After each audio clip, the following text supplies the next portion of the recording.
I tried so many things in my life to find contentment, to find happiness, and God has given me that with Islam. British actress की इस्लाम कबूल करने की अनोखी दास्तां आयशा रज़ेल की convert story आज हम सुनने जा रहे हैं। एक बहुत ही बड़ी हस्ती हैं। And before starting the video, hey hi hello namaste ji, सत श्री अकाल, अस्सलाम वालेकुम। मैं निधि शर्मा इंडिया से, और मैं एक बार ना इंट्रो सुन कर के जितने भी हिंदी और उर्दू भाषी मेरे प्यारे प्यारे भाई बहन हैं उनको आयशा के जज्बात जाहिर करना चाहती हूँ। My brother died from alcohol. The doctor said that if he wasn't drunk, he wouldn't have died. My dad went to pubs even more. I saw him even less. He ran away with a 15-year-old girl, and he left his entire family behind because of alcohol. I stood between Blue Mosque and Hagia Sophia. That's where I heard the azan for the first time. I'm thinking, wow, that is so beautiful. That is so peaceful. So the way Islam made me feel, I was like, this is the truth. Nothing in my life has given me this feeling. I've tried so many things in my life to find contentment, to find happiness, and God has given me that with Islam. मेरी आंखें already नम हो चुकी हैं। इनके भाई की death हुई शराब पीने की वजह से। इनके जो पिताजी थे अबू जान, वो एक 15 साल की लड़की के साथ भाग गए, और वो बहुत पब्स के अंदर डिस्को में जाते थे, बार में जाते थे और ड्रिंक किया करते थे। अब क्या वो पीते थे ये पूरी दुनिया जानती है। और फिर जब इन्होंने जिंदगी में पहली बार अजान की आवाज़ सुनी तो इन्हें रियलाइज हो गया कि ये बहुत पीसफुल है, मुझे शांति का सुकून का एहसास हो रहा है इसे सुन करके। तो I have to explore the religion Islam, और वो दीन इस्लाम था जहां इनको असली खुशी, कंटेंटमेंट जिसको कहते हैं ना, भरपूर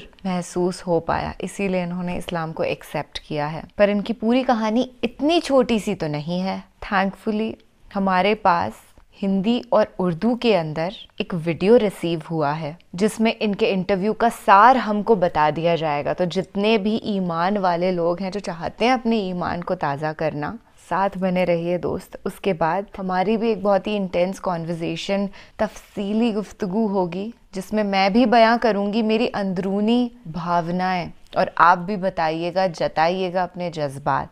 नाज़रीन, इस्लाम एक ऐसी आगोश है जो हर भूले भटके को अपने अंदर समेट लेती है, बिछड़े हुओं को मिलाती है और बेकरार दिलों को राहत बख्शती है। इस्लाम अमन का दीन है और अपने अंदर आने वाले सब लोगों के दिलों को ऐसा इत्मीनान बख्शता है कि माजी के सारे दुख दर्द दूर हो जाते हैं। इस बात का बरमला इजहार वो लोग करते हैं जो पैदाइशी तो किसी और मजहब के होते हैं मगर इस्लाम की सच्चाई पाकर इसे कबूल कर लेते हैं। आयशा रज़ाली एक ऐसी खातून थी जिनका पैदाइशी मजहब तो इस्लाम नहीं था, मगर उन्होंने बाद में इस्लाम कबूल कर लिया।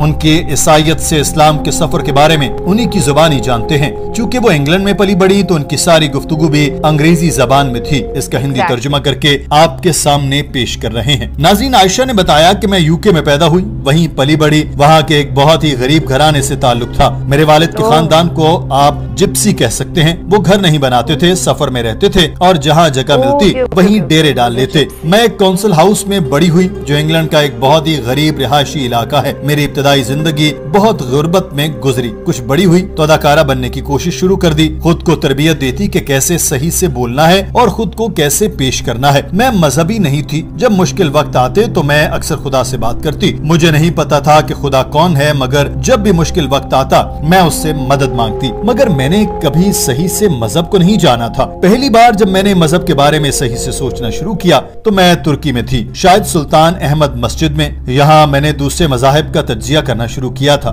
मैंने पहली बार इस्लाम को तुर्की में देखा था। जैसा कि इस्लाम के बारे में मशहूर है कि लोग डरते हैं और मुसलमानों के करीब नहीं जाते, मैं वैसी नहीं थी। मुझे मुसलमानों या इंसानों के एक ग्रुप से नफरत नहीं थी। मैं हमेशा एक अच्छी इंसान बनने की कोशिश करती थी, मगर फिर भी इस्लाम के बारे में एक डर था, क्योंकि मेरी नानी ने कहा था कि किसी मुसलमान मुल्क में न जाना। नाज़रीन, आयशा ने बताया कि मेरी जिंदगी में शराब का हमेशा एक बुरा ताल्लुक रहा। मैं 8 साल की थी तो मेरा भाई शराब पीने से मर गया। वो नशे में था, इसका झगड़ा हुआ, वो गिरा और इसका सर फर्श से टकराया और साथ ही वो मर गया। डॉक्टर ने कहा कि अगर वो नशे में ना ना होता तो वो इस घूंसे की वजह से जख्मी होता, मगर मरता नहीं। भाई की मौत ने मेरी जिंदगी पर ऐसा असर डाला कि मुझे फिर हमेशा शराब से मसल आ रहा, मगर मेरे घर वाले शराब के मनफी असरात को तब भी नहीं समझे। वो हर वक्त शराब पीते रहते थे, खास तौर पर मेरे वालिद जो हर वक्त नशे में रहते थे। उनका हमारे साथ बहुत बुरा सलूक था। उन्होंने एक 15 साल लड़की को डेट करना शुरू किया और फिर उन्होंने घर छोड़ दिया। मेरा पूरा खानदान 1 साल के अंदर अंदर तकसीम हो गया। पहले भाई मरा, फिर बाप 15 साल लड़की के लिए हमें छोड़ गया। आधा खानदान ऐसा जुदा हुआ कि उन्होंने कभी हमें दोबारा नहीं देखा। इसका नतीजा ये निकला कि मुझे शराब से नफरत हो गई।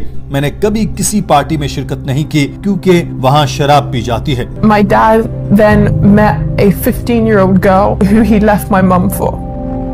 He ran away with a 15-year-old girl and he left his entire family behind. नाज़रीन, आयशा रोज़ाली का कहना है कि जब मैं 20 साल की हुई तो मैंने सोचना शुरू कर दिया कि शायद शराब इतनी बुरी नहीं है जितना मैंने सोचा था। मैंने सोचा कि शायद मैं पार्टी में जाऊं और सही लोगों से मिलूं तो हो सकता है कि अच्छे दोस्त बन जाएं। मैंने ऐसा सिर्फ लोगों से मेल जोल बढ़ाने के लिए किया था। एक मर्तबा ऐसा हुआ कि मैं नाइट क्लब में थी तो किसी ने मेरी ड्रिंक में नशा मिला दिया। उसी रात मैं अस्पताल पहुंच गई। क्योंकि मैं नशे में थी तो किसी ने मुझे अगवा करने की कोशिश की। मैंने मेकअप किया हुआ था और मेरा चेहरा बड़ी खौफनाक हालत में था। मैंने तब सोचा कि मैंने ये क्यों किया। मैं हमेशा शराब के खिलाफ रही हूँ। मैं क्यों इस जिंदगी की तरफ जाना शुरू हुई जिसने मेरा खानदान उजाड़ दिया। मगर इस वाक़े के बाद सबसे बुरी चीज ये हुई कि मैं रुकी नहीं बल्कि मैंने शराब नोशी जारी रखी। I went to a nightclub and somebody spiked my drink. And that same night, I ended up in hospital because somebody tried to kidnap me. Pretty much, someone tried to kidnap me while I was in LA. Ayesha ने बताया, जब मैं तुर्की में गई तो मेरे इरादे नेक नहीं थे। मैं अच्छे कामों के लिए नहीं गई थी। मैं प्लास्टिक सर्जरी भी कराना चाहती थी ताकि अपनी शक्ल बदल सकूं। जब मैं सब कुछ खो चुकी थी तब अल्लाह ने मुझे सहारा दिया। इस्लाम से मुतालिक मेरे साथ बहुत सी चीजें हुई जिन्होंने मुझे मुतासिर किया, मगर सबसे ज्यादा मुझे तस्बीह ने मुतासिर किया। जब मैंने तुर्की में लोगों को तस्बीह करते देखा तो मुझे पता नहीं था कि ये क्या कर रहे हैं। मैंने समझा कि वो अपने ज़हनी तनाव कम करने के लिए दाने घुमा रहे हैं। मैंने गूगल किया तो मुझे पता चला कि तस्बीह क्या है और मुझे पहली बार सुभान अल्लाह, अल्हम्दुलिल्लाह और अल्लाह अकबर के बारे में पता चला। तो मैंने भी यही करना शुरू कर दिया। मगर जिसने मुझे सबसे ज्यादा मुतासिर किया ये वो लम्हा था जब मैं इस्तांबुल में ब्लू मस्जिद और आया सोफिया के दरमियान खड़ी थी। यहाँ मैंने पहली बार अजान सुनी। मैंने अजान पहले भी कई बार सुन रखी थी, मगर पहली बार मैंने इस पर ध्यान दिया था। जब हम इन दो मसाजिद के दरमियान खड़े होते हैं तो अजान की आवाज ऊंची आती है। तो मैंने सोचा कि वाह कितना खूबसूरत है, कितना सुकून दे रहा है ये दिल को। And that was the moment when I was coming out of the mosque, Blue Mosque here in Istanbul, and I stood between Blue Mosque and Hagia Sophia. That's where I heard the azan for the first time. I mean, I'd heard it before, but this is when I really heard it. Ayesha रोज़ाली का कहना है कि अजान सुनने के बाद मैंने अपने हॉस्टल में वापस जाना था, मगर मुझे रास्ते नहीं मालूम थे। मेरा फोन भी बंद हो गया। मैं घबरा रही थी, मगर फिर अचानक मेरी सारी परेशानियां खत्म हो गई, जैसे सब कुछ गायब हो गया। मेरा इस्तराब मेरे जिस्म से निकल गया। मैंने सोचा कि खुदा अगर सच्चा है तो मुझे मेरे हॉस्टल में वापस आने में मेरी मदद करे, और ऐसा ही हुआ। मैं अपने हॉस्टल में वापस चली गई। मैंने एक भी मोड़ गलत नहीं लिया, पता नहीं कैसे क्या, मगर ये अल्लाह के फजल से था। मैं ब्लू मस्जिद से सीधा अपने हॉस्टल में गई। पूरे वक्त पुरसुकून थी।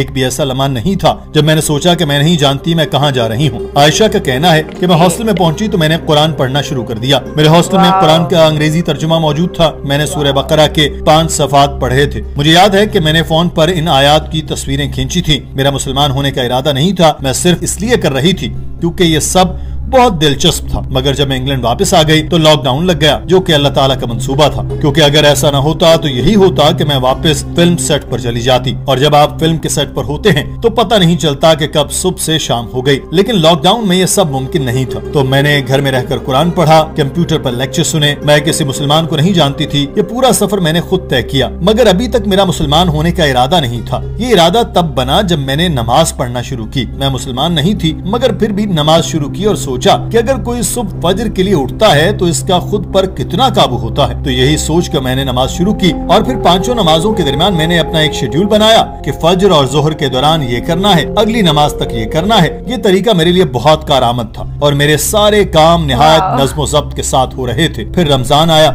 और मैंने सोचा कि मुझे रोजे रखने हैं, मगर मेरी माँ को ये पसंद नहीं था। उन्होंने सोचा कि मैं मर जाऊंगी ये करते हुए, तो मैं इनसे छुप कर रोजे रखने लगी, और मुझे यकीन नहीं आ रहा था कि मैं ये सब ईमानदारी से कर रही हूँ। उस वक्त मेरा यकीन पक्का होना शुरू हो गया। मैं रोजे रख रही थी, नमाज पढ़ रही थी और दरमियान में इस्लाम के बारे में सीख रही थी। मैंने सोचा कि इस्लाम ही सच्चा दीन है। जितना सुकून मुझे इस्लाम ने दिया है इतना किसी और ने नहीं दिया। वाकई ये खुदा का दीन है। I still wasn't planning on becoming Muslim. What really sparked it for me was when I actually started praying. नाज़रीन, आयशा रुज़ाली का कहना था कि इस्लाम कबूल करते वक्त सबसे बड़ा डर मुझे ये था कि मैं अपनी पुरानी जिंदगी में वापस नहीं जा सकती। खानदान को कैसा लगेगा, मेरा पूरा करियर खत्म हो जाएगा। मैंने किसी मस्जिद में कलमा शहादत नहीं कहा, बल्कि मैं कमरे में अकेली थी और मैं बार बार कलमा पढ़ती रही। मैं रोती जा रही थी। ये रमजान का महीना था। मैंने सोचा पता नहीं सही कलमा पढ़ रही हूँ या नहीं, तो मैं ये सोचकर बार बार पढ़ती थी और साथ रोती जाती थी। मुझे ऐसा लगा कि मैंने अपनी जिंदगी का मकसद पा लिया है। जब आप मुसलमान नहीं होते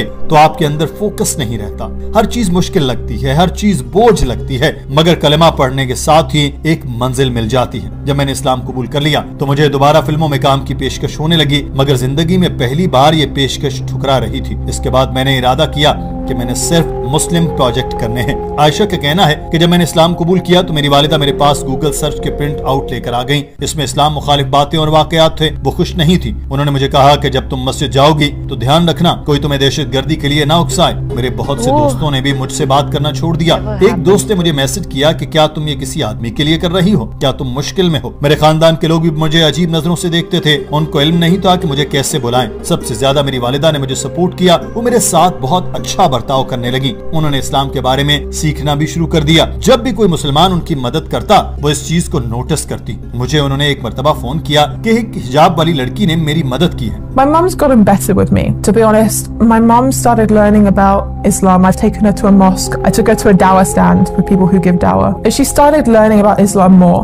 आयशा का कहना है कि इस्लाम कबूल करने के बाद हिजाब पहनना बहुत मुश्किल था। पहली बार गई तो हिजाब की वजह से लोग मुझे नहीं देख रहे थे, जबकि पहले मैं बाहर निकलती थी तो लोग मुझे देखते थे। ये चीज थोड़ी अजीब थी, मगर फिर मुझे इसकी आदत हो गई। और इसके बाद ऐसा भी हुआ कि मुझे बहुत डर लगना शुरू हो गया कि मुझे अरबी नहीं आती, लोग क्या सोचेंगे। मुझे याद है कि एक मर्तबा एक अजनबी शख्स ने हिजाब देखकर मुझे अस्सलाम वालेकुम कह दिया और मुझे पता ही नहीं था कि जवाब में क्या कहना है, तो मैं वहीं जम गई। मुझे समझ नहीं आई कि मैं क्या कहूँ। मैंने सोचा कि ये शख्स समझेगा कि मैं एक फ्रॉड हूँ। लोगों को लगता है कि मैं मुसलमान हूँ, लेकिन मैं सलाम का जवाब भी नहीं दे सकती। ये मेरे लिए वाकई बड़ी परेशानी थी। इसीलिए मैं हर किसी से कहती थी कि सब लोग और खास तौर पर वो लोग जो नए मुसलमान होते हैं वो दीन को सीखते रहें। अगर आप बहुत लंबे अरसे से सीखना छोड़ देते हैं तो वही वक्त होता है जब लोग मजहब को छोड़ देते हैं। नौमुंतखब मुसलमानों को मेरा मशवरा भी ये है कि आप एक कम्युनिटी तलाश करें, इनके साथ मस्जिद जाएं और वहाँ भी बहनों से मुलाकात करें, एक दूसरे को मशवरे दें, एक दूसरे की परेशानियों का हल करें। ये एक बहुत अच्छा एहसास है। आयशा रुज़ाली अपनी वालिदा को भी इस्लाम के रास्ते पर लाने की भरपूर कोशिश कर रही हैं। उन्होंने कहा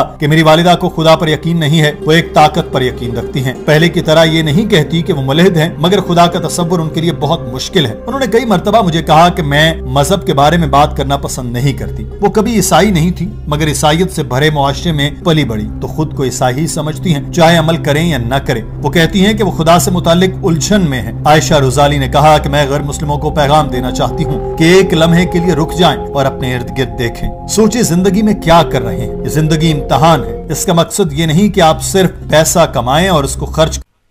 टोटली अग्रीड। ये तो एक माया जाल है कि हम बड़े हो गए, हमने पैसा कमाना स्टार्ट कर दिया और अब इसी दौड़ भाग के अंदर ज़िंदगी गुजरी जा रही है। कोई गौर व फिक्र ही नहीं फरमा रहे हैं कि ईमान होता क्या है, ईमानदारी क्या है। And hats off to this cute girl Ayesha, जो कि पहले किसी और नाम से जानी जाती होंगी, बतौर अदाकारा एक एक्ट्रेस थी। आप सब जानते हैं कि एक एक्ट्रेस की ज़िंदगी वर्सेस जो इस्लाम की ज़िंदगी वो बिल्कुल डिफरेंट है। It is very typical to carry on the hijab, it is typical to accept the दीन, बट शी डिड इट। तो इसीलिए kudos. And one more thing, सबसे अच्छी बात धर्म की मुझे ये लगती है कि वो आपको शराब, बेहयाई से बहुत दूर लेकर के चला जाता है। मैंने अपनी ज़िंदगी में 3 बार अल्कोहल ड्रिंक करी है और हर बार यही सोचती थी कि ये क्यों कर लिया मैंने, ऐसी क्या ज़रूरत आन पड़ी। मतलब ये दुनियावी लोग मेरे लिए इतने इम्पोर्टेंट हो गए कि इनके लिए अपना ईमान बेच करके शराब पीने चली हूँ। तब तो खैर मुझे इतना पता नहीं था एग्जैक्टली कि ईमानदारी क्या होती है, but now that I know it, कभी ना पीनी है ना किसी ऐसी चीज़ में इंडल्ज होना है जहाँ से ड्रिंकिंग प्रमोट हो। जब मैं इन्फ्लुएंसर थी तो मेरे पास ब्रांड कोलैब आया कसिनो का, और बड़े बड़े सेलिब्रिटीज आराम से उस कसिनो की ब्रांड को प्रमोट कर रहे थे, जो अल्कोहल भी प्रमोट हो रही थी, and nobody was focusing on that कि हाँ यार हमें ये नहीं करना चाहिए, हमारी इतनी बड़ी इन्फ्लुएंस है, मिलियंस ऑफ लोग हमें फॉलो करते हैं, तो हम अगर शराब को हरी झंडी दिखाएंगे तो नौजवान कितने एक्साइटेड होने वाले हैं। बट थैंकफुली मेरी मम्मी ने मुझे समझाया और अल्लाह के रहम से मुझे समझ में भी आ गया कि ये एक बिल्कुल ही डार्क लाइफ है जिसके अंदर मुझे एंटर नहीं करना। I hope and I wish from Allah, ना दुआ मांगती हूँ मैं कि पूरी दुनिया का हर इंसान नेक आमाल करे, आमीन सुम्मा आमीन, क्योंकि ये तौफीक अता तो अल्लाह सुब्हान व तआला ही फरमाएंगे, और कोई भी हराम काम में कभी भी इंडल्ज ना हो। आप भी भावुक हो गए होंगे जब सुना होगा कि 15 साल की लड़की के लिए उनके शराबी पिताजी उन्हें छोड़ के चले गए। लानत है ऐसे लोगों पर, अल्लाह करे उन्हें भी हिदायत मिले और सब लोग यहाँ इस दुनिया के अंदर खुशी से रहें, और जब अल्लाह को फेस करेंगे ना अपनी आखिरत को मजबूत करें। ख्याल रखिएगा अपना और अपने सभी घर वालों का। जल्द ही मुलाकात होगी ऐसे ही किसी बेहतरीन वीडियो के साथ। अल्लाह हाफिज।